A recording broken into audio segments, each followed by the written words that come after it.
নমস্কার বন্ধুরা, আমি আলু সিদ্ধ খাচ্ছি। এখন আলু সিদ্ধ নিচ্ছি। এটা হচ্ছে মেথি শাক ভাজা, বেগুন ভাজা, ফুলকপির মাখা মাখা করে রান্না হয়েছে রোস্টের মতো একটু, আর কাঁচা লঙ্কা সাথে আছে। চলো খাচ্ছি।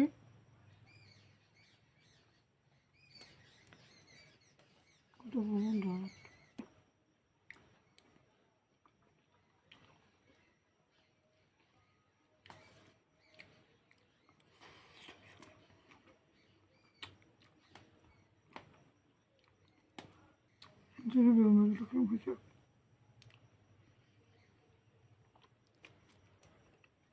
বন্ধুরা,